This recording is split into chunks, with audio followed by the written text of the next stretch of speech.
I did an interview with La Morrita on La Raza 93.3 just recently. And they bug out because like I speak Spanish and like it's 93.3 La Raza, it's a Spanish radio station. Let me translate for you. So no, I speak Spanish and I speak with my parents, but I don't think that my Spanish is good enough to actually conduct a show. Although they did offer me a job, which is funny.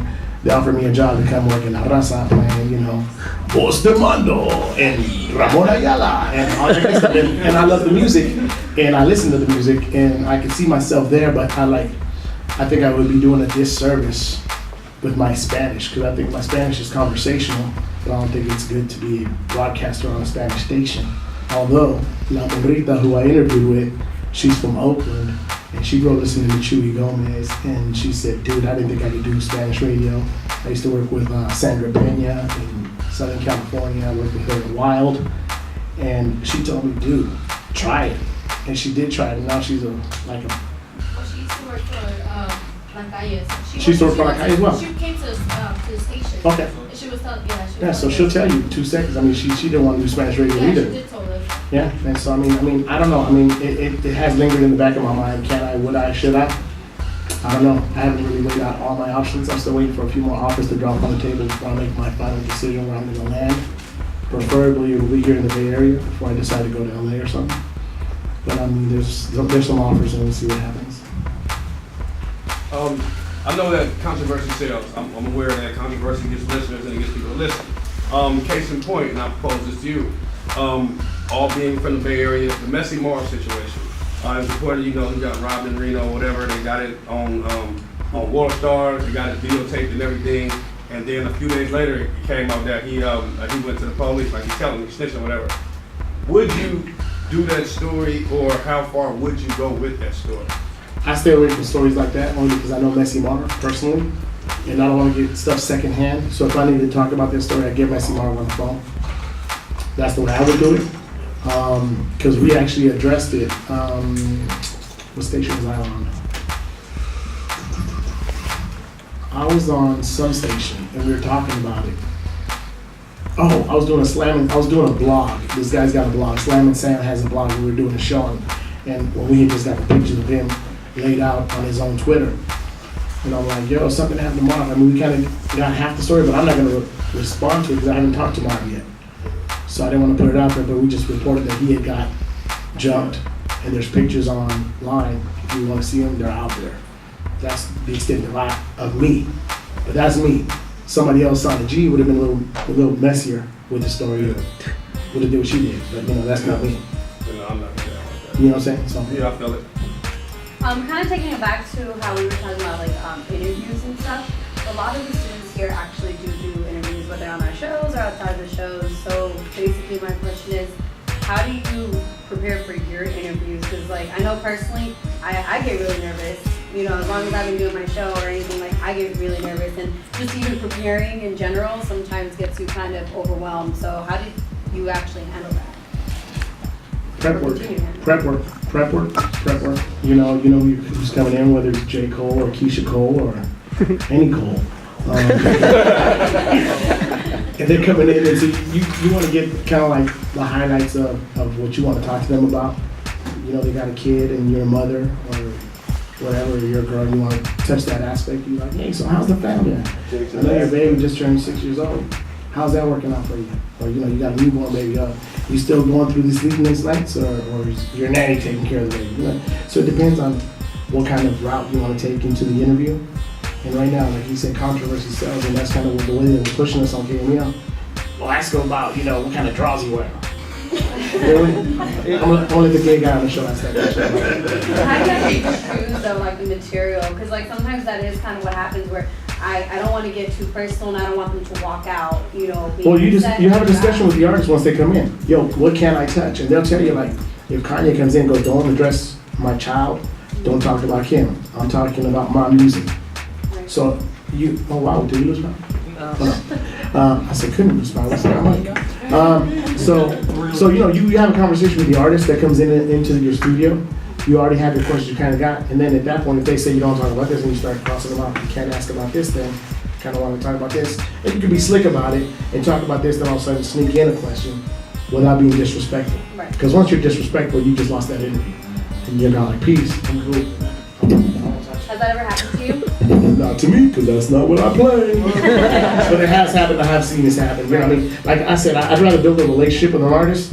And I've done that, like now, I run into Ice Cube, Snoop, and any one of these guys corrupt, Drew Down Short, and it's like, what's up, Chuy? So it's like, we're cool like that. And it's like, it's not a problem of me trying to put out their dirty laundry. Like, what happened? Short, why did you try to run from the police? Right. For whatever reason you did it, you did it. You know what I'm saying? So it's like, I know better than that. I have a quick question about how is the relationship with you and the other people I used to host the show? Because I know that Miss Kimmy and Sana G, like, was it always like you guys were really cool, or was that how you had to depict the image? No, we're cool. I'm cool with everybody. They had nothing to do with it. They didn't fire me. Yeah. Do I listen to the station? No, I try not to because, really, it's not what I listen to anyway. I normally listen to my Spanish music or I listen to KBLX. Even KBLX doesn't play what I like anyway. I like old school funk, so I'm listening to Cameo, Earth, Wind and Fire, Average White Band, real shit. Old school. Old school. No, but that's just me. So Whatever station you decide to go to, is my motion going to go with you? that's to be determined because if I go to work at Live 105, my motion is not going to work with me at Live 105. But if I go to like a 99.7 now, or I go to a KBLX or something like that, more than likely, I will probably try and make that happen because me and him work really well together. And he knows music like I know music, so I know that if whether we were at KBLX or Wild 94.9, we can get down with the get down. It's not a problem. What was like your relationship with like your rival stations? Like I saw you with Fernando and Greg. And Dude, I've been cool with everybody in the market. Like that's the one thing that they always try to tell you, especially at KMEL or Clear Channel. They tell you don't talk to the guys at CBS or don't talk to the guys at Cumulus and don't be seen with them. I know the guy that used to work with a gay guy. Not that he's gay, but he was gay. But he used to be friends with Letty B over on 99.7 now. But they used to get hot at him every time he posted a picture with Letty, or that he said, "Hey, Letty," on her Instagram. I'm like, dude, how you gonna tell me who I can be friends with? Like, you're really tripping. But me, on the other hand, you can see a picture of me and St. John, me and Fernando and Greg, me and Hood Ram and Gil. I'm cool with everybody. Like, and really, I ran into a lot of these folks coming up. I've been on radio 26 years or so. And so a lot of these kids, like they come to me for advice at times. It's like, yo, what do I do in this situation? So it's always been all love. Now going back to like working with people and stuff like that, and you obviously are a big prominent figure within the Bay Area. You have stickers. I'm not sure if you got liners, posters, banners, or rap and stuff like that. And you had your own show. Now, since it was Chuy Gomez in the morning, how did you deal with the people around you? And did you have to deal with a lot of hatred because you were in that position and because you were the center of attention at the station? And like, how did you handle that? What I'm trying to say is, since you were the center of attention and everything was based pretty much, KML was pretty much based around Chuy for the past 20 years. It wasn't. That was my biggest complaint at the station. I see billboards for Strawberry in the Morning. I see billboards for 194.9. I never saw a Chuy Gomez billboard. Did you ever see a Chuy Gomez billboard? No, I mean, like inside the studio, you had stuff and all some of the But I put that up. vehicles. The vehicles, I was happy I got my logo on the back of station vehicles finally 3 years ago. But I've been doing radio for 20 plus years. I've never had my picture on the side of a van until I put it on, my own van. I got my own van, I got it wrapped myself. But that was because I was promoting Chuy. Yeah, I work for Cameo, I do CMC, but at the end of the day, I'm promoting Chuy. And that's why Chuy is way more recognizable than anybody else you can think of out there. I was out there doing quinceañeras, shaking hands, kissing babies, doing these toy drives, doing these canned food drives, doing a lot of stuff that these other folks weren't trying to do. Yes, sir. And I seen him with that. I was trying to ignore him. It's good. Have you ever burned any bridges? I try not to because, your interns that came up could be your next boss. What was your most interesting interview? Let me go back to Ice Cube. No. They just asked the most memorable. For me, it's been Ice Cube because I've been an Ice Cube fan for years. But the most, I tell this story because it was a bad interview. Busta Rhymes was kind of a dick. wasn't. I mean, he was on promo mode. All he wanted was talking about was his album. So if I asked him, yo, what's going on with you right now? Man, my brand new album on the store right now, boy. Okay, well, who do you want to work with? Man, my album's in the store right now, boy. All he wanted to say was his album. That's all he wanted to talk about. I'm like, it's garbage. And so that's why I'm saying he's kind of a dick, because that's all he wanted to talk about. Didn't want to talk about nothing. Didn't want to deviate from that. But he later on became a real good dude. He's always a good dude, but he became more conversational and just realizing, yo, we're gonna talk about our album. Once I'm done, I'm gonna talk about his album because I'm a fan. So there wasn't a situation where he had to really press his album. But I mean, that one time in particular was like, dude, you're killing me, dude. Yeah. Can't do this no more, dude. We gotta end this. So you just do that. But no, in regards to burning bridges, remember that right now. You know, you're the guy that's interning for you or helping you with your show could be your boss in 3-4 years. Or if he's not your boss, he could be the guy that's hiring you at your next position. I got some kids that came up before me, well not before me, but under me, that have gone on to do way bigger stuff than I've ever done. You know, I worked with people that I work side by side that are doing major stuff. So you just gotta be cool to everybody. Yes. Okay, so we passed by your, okay, because before on your TV station, it was CMC, right? This before I was into like YouTube and stuff. I always thought that meant, before I was into, Yeah, I can see you. okay, but before I thought it meant country music channel. It was. It was? It's 3 different things. See, the guy that owns the and I tell you, we don't own the channel. We kind of buy our own airtime on that channel. But he owns the domains Country Music Channel, Children's Music Channel, and California Music Channel. So he owns all 3. So he does have a country music channel that's strictly online. And for a while there was Country Music Channel at 2 in the afternoon, and there was California Music Channel in the afternoons.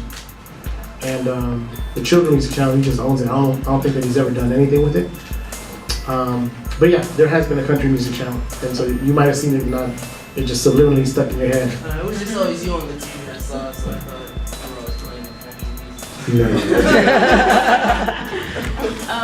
With like TV and like being celebrities and stuff like that, when it comes to family, sometimes things can be stretched out. But is it the same with radio? Has it ever been where like you try to keep the family away from it, or do you bring the family on air? Or for me, I've always included my family. I mean, you hear my kids on the radio all the time.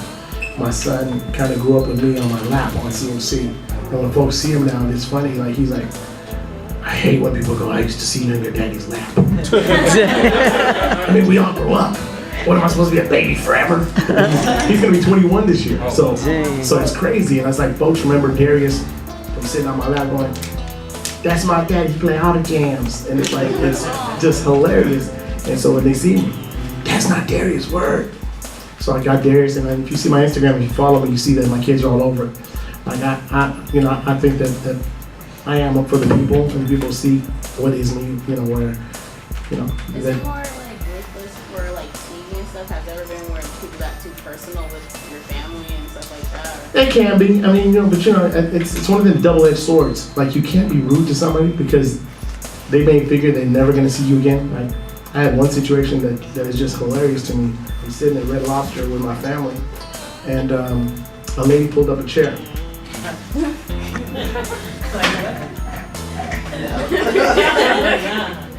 And sat at my table.